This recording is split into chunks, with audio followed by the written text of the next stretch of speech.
back, listeners, to the BizBlend Podcast, where business meets mindset, performance and transformation, and strategy meets soul. Now, today's episode, it's for every founder who has ever felt stuck in their own head.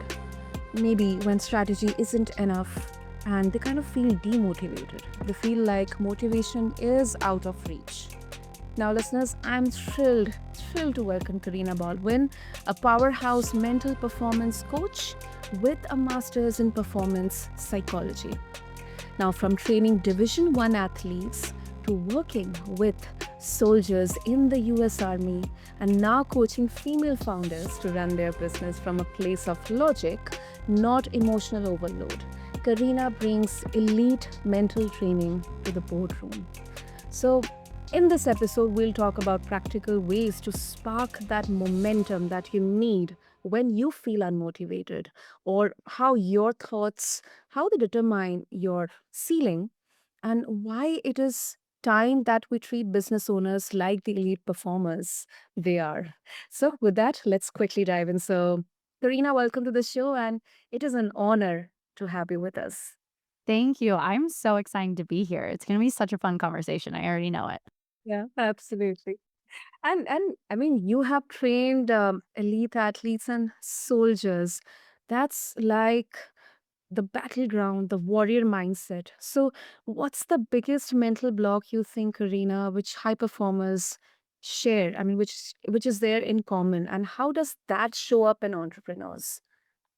I think I see the biggest impact or like the biggest obstacle that a lot of high performers, elite athletes, the soldiers that I used to work with was the realization that they actually have control over their own reality.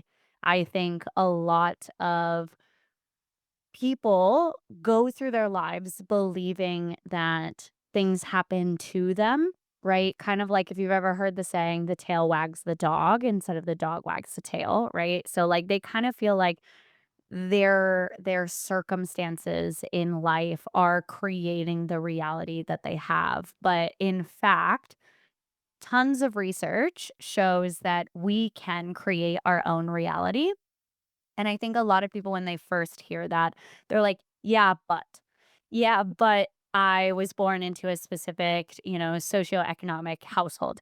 Yeah, but I don't have a college degree. Yeah, but whatever it is, fill in the blank, fill in the excuse, fill in the thing. And I want to say, in the most powerful way, you are the reason that you have the results in your life. And by that, let it also be known that you are also the reason that you can have success. You can get past these obstacles. Obviously, I understand there's a level of privilege that there's some people that are like born into certain families that they're given some resources that others are not. But at the same time, realization that you have complete control over the actions that you take, that is the biggest thing that sets apart elite performers from the average person. The average person accepts their reality as like, well, shrug my shoulders, this is my life. But elite performers know that they can change the results that they currently have. They can run faster, they can make more sales, they can be more logical, they can change their current reality into something that is going to serve them in a way that they want. So I see that like the acceptance of your current reality is the biggest barrier and the biggest obstacle that I see people have before they become the elite performer. Hmm. That definitely makes sense. I agree with you. And what I believe, it's not only the actions, but the decisions as well.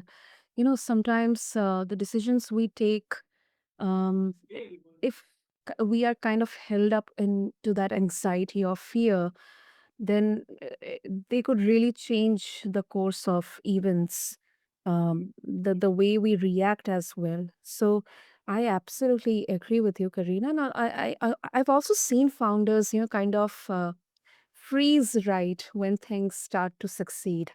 Uh, Yeah. is that the same performance anxiety you may have witnessed in sports or the military? Yeah, it's the inability for the brain to, like, process the possibility of success, right? Because with success means there's new pressures, right? I think a lot of people, they don't wanna believe that their brain is fearful of success, but unfortunately, like, it is something that happens in the brain, right? It's kind of like the survival mode kicks in, and success to the ego part of the brain, the caveman part of the brain, the primitive part of the brain, whatever you want to call it, success means I have to keep doing this. I have to keep holding myself to the standard, and that I'm gonna be in a spotlight that I haven't been in before. And the Mhm. reality of the primitive brain is we are here for survival, right? Yeah, we're no longer running from saber-tooth tigers like the caveman days were, right? But we're running from financial success. We're running from, ostracization. We're running from embarrassment or failure, right? Those things still exist in this day and age. And a level of success of like, oh, I, successfully launched my product and it sold out. Okay, well, now the public, quote unquote, is expecting you to do it again and again and again. That's scary to be held to this high standard, right? We want to put it into the sport. I love obviously working with in athletic departments and athletic leagues, something to that degree of like, look at the track record of the Patriots in the past, maybe like 5, 6 years ago when they had Tom Brady.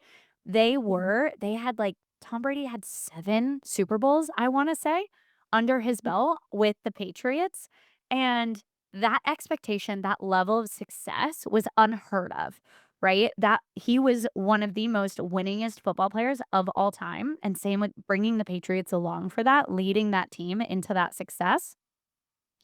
And so it creates a sense of pressure of now they're expected to give everyone a run for their money. They are expected to show up and play a Super Bowl every year. They're expected if they go to a Super Bowl to win the Super Bowl. That Mhm. pressure just gets added again and again and again every single time that, like, a level of success happens, and that's scary. That's a scary thing that, like, you're no longer being asked to just, like, do your best, have fun, right? You are expected to win and be the best of the best. So success and that freeze, that's coming from our caveman brain. That's coming from our primitive brain on quite literally a survival level, that success Mhm. is a scary thing. It is. It is. Ah, and let me put a bit of a flip side perspective here, Karina. Some people say that you just need discipline, consistency, not psychology. That all this mindset stuff is, fluff. How would you respond to that? Yeah, I love that question. I honestly love skepticism. I think that there's also a difference between skepticism and closed-mindedness.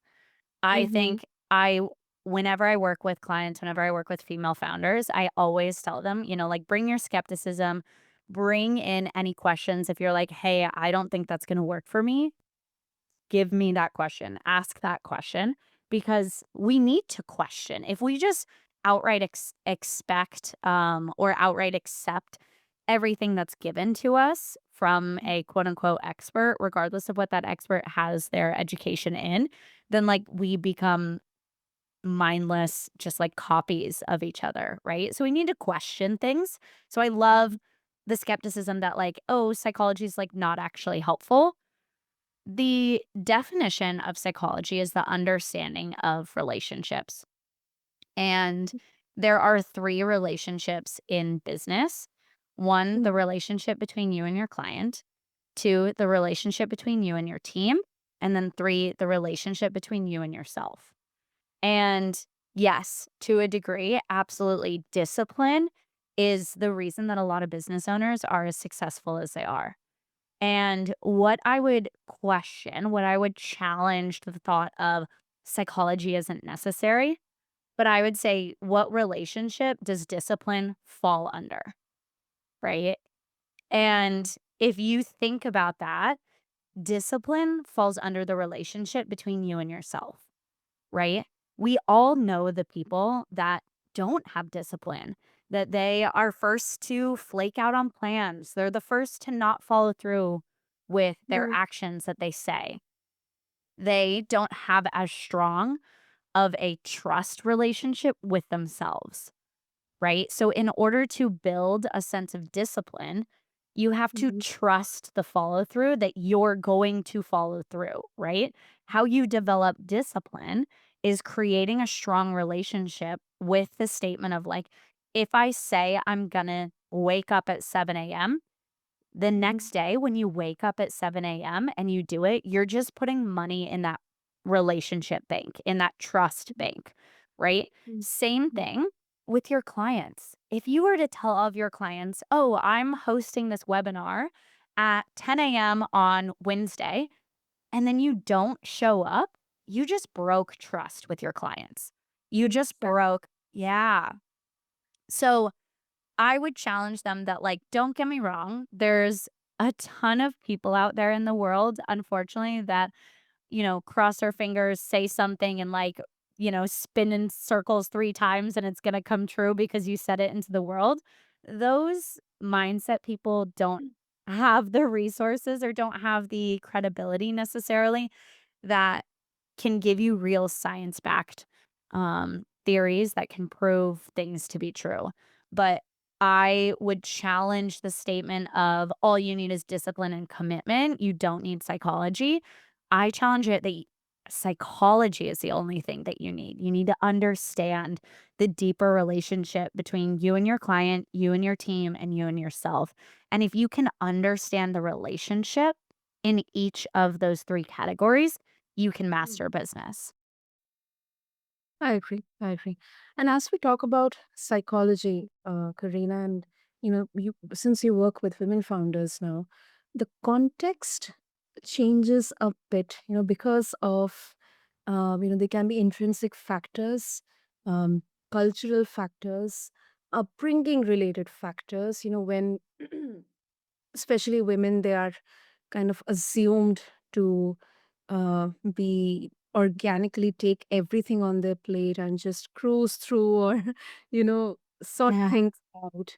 So what would you see in this context, because sometimes the burden of everything can really break that discipline consistency down to the core. Yeah, absolutely. I think as females, particularly if you take on the role of motherhood as well, you're expected to hold so much weight on your shoulders. You are expected by societal norms to be good at your job and be a good mother and be at home and perform in the boardroom and don't forget to work out and don't forget to go to therapy and don't forget to have margaritas with your friends on Tuesday. There's so many societal pressures that are put on women in this day and age, particularly in like the capitalistic cultures that we have.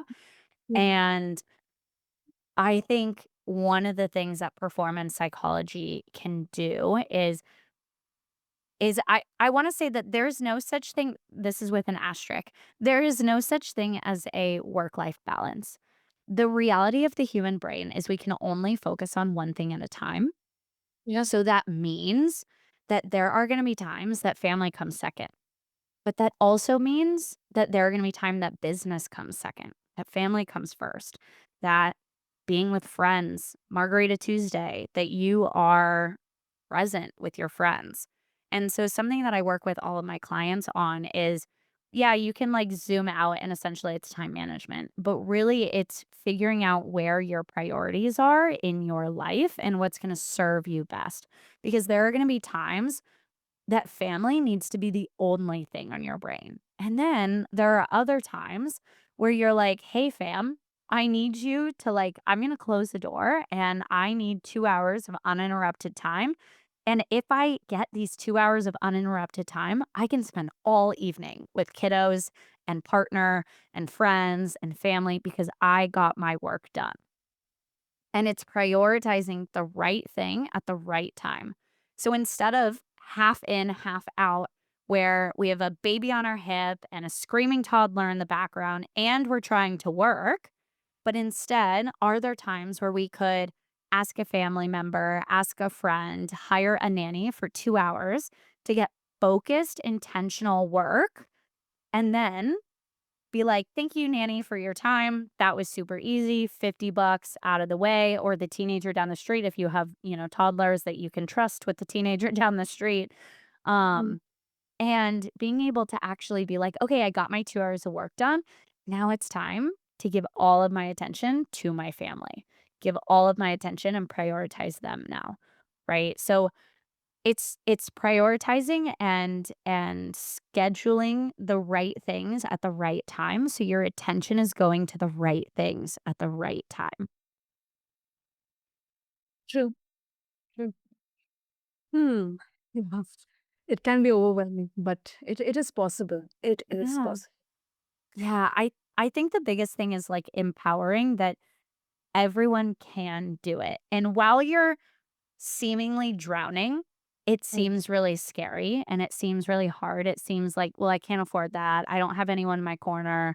I don't know how I'm gonna get childcare. My partner is at work. They're the breadwinner right now because I'm at home with the kids, but how can I still build my business?" There are other strategies that we can figure out of, like, maybe it's time during nap time that, like, okay, this 30 minutes, hour that I know that baby will be asleep, I Mhm. get in and I focus on the needle moving action. The one thing, is it cold outreach? Is it invoicing clients? That that most basic level of business is getting new clients in and or reoccurring clients, sales coming in, revenue coming in. How can we make sure that we're prioritizing those things and serving when we can, right? But finding little bits and pieces of time throughout the day, we can figure out how to make yourself run your business and still be present with family at home. True, true. And let's also talk about some of the solutions out there, Karina. So, any tangible mental skills or routines you recommend for sparking or reigniting that motivation, especially during emotional overwhelm or maybe burnout? Yeah, absolutely. I love analogies. I'm a queen of analogies. I think they really help show the brain and are able to, like, tangibly give everyone, "Oh, that makes sense." An analogy that really helps, particularly in the idea of burnout, Mhm. is your energy levels are like water in a bathtub, right? So there are two ways that we can kind of rejuvenate Mm. ourselves is one, we can plug the drain, right? And then two is we can turn on the faucet. And there are huge differences between the two. So, what it may look like is self soothing versus self care. I think a lot of times there are a lot of actions that are self soothing that a lot of people misconstrue as self care. Those are the ideas of, like, oh, I need to scroll on Instagram, or I need to watch Netflix, or I need to take a bubble bath. All of those things are self soothing. They stop the water from going out of the bathtub, right? They plug the drain.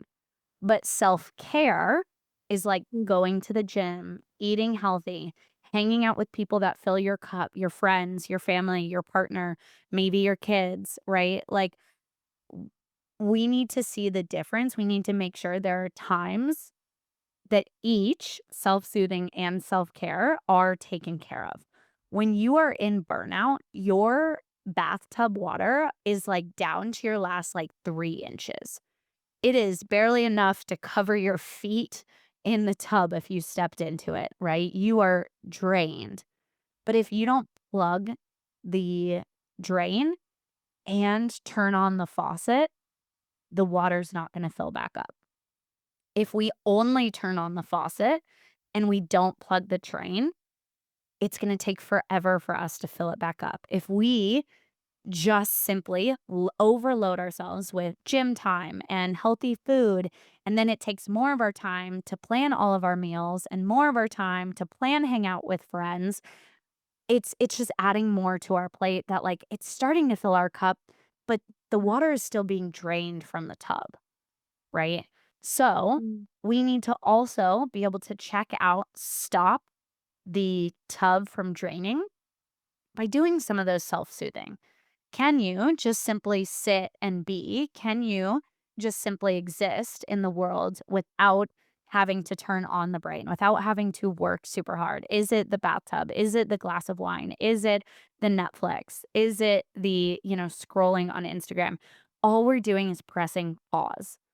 First, Mm. we press pause, then we turn on the faucet and add some of those "this is what fills my cup" action. Because a lot of the time, when people are burnt out, it's Yeah, truly not because they're doing too much, it's because they're not doing enough of the things that fill them up, right? exact. Yeah. Yeah. So I would say that, like, identifying the difference for you, this is a tangible skill.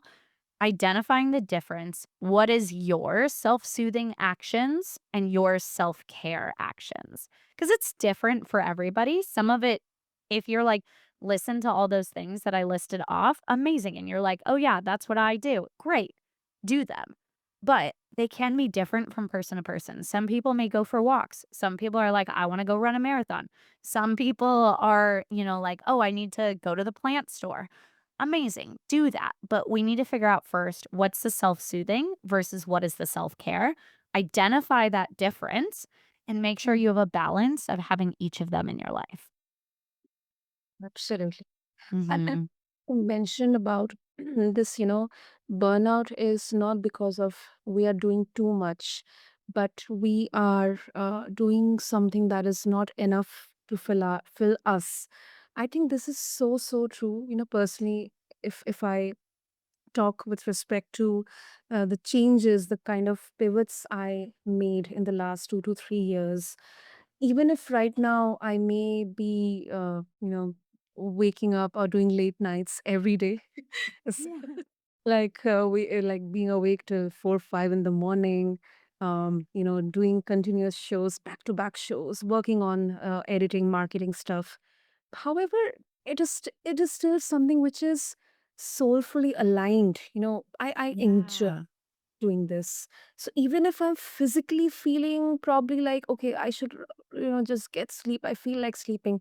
But the next podcast I'm just sitting in, I again get some kind of energy. Okay, this is something really great. Let's do this.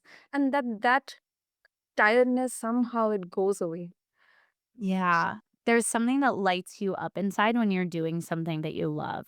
And doing Yeah. more of it will continue to, like, that's the filling, turning on the faucet, filling in the bathtub, and is so Mm, necessary for you to find and enjoy aspects of your life, right? Because the purpose of us being here on earth is not to work. It's not to, sit there and punch the clock. It's to enjoy the opportunity of being here on earth while we are here on earth, right? So we might as well do something that we love because time will pass anyway.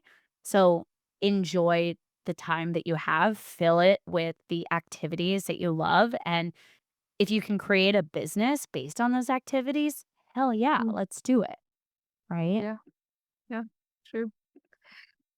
Great, great, Karina. So before we wrap up, if our listeners would like to connect with you, what's the best way to do that? Absolutely. You can head over to my Instagram at True Adventure Co. That's the best way, quickest way to get a hold of me. Shoot me a DM. I would love to continue to have conversations. If anything that sparked your interest here on this conversation, I would love to have some more questions asking in the DMs and the messages. That would be so much fun. You can also find me on my website at trueadventurecollective.com. And then I also have my own podcast where we just simply talk about how performance psychology can help you in the business world. And it's the True Adventure Podcast. And you can find that anywhere that you stream podcasts. So those are the three places that I hang out the most: Instagram at True Adventure Co., website, trueadventurecollective.com, and then the podcast world, True Adventure Podcast. So that's how you can connect with me for sure. And I'd love to continue. And I will always nerd out about psychology and how it affects business and the three relationships that you have in the business world. It's always just such a fun conversation that I will never stop talking about. I know that. I can get that, vibe here. Yeah. So superb, Karina. I mean, this was a masterclass in mental performance, and yeah, motivation isn't magic. Um, rather we see so much of kind of this false optimism or positivity. I think motivation isn't magic. Mindset isn't optional.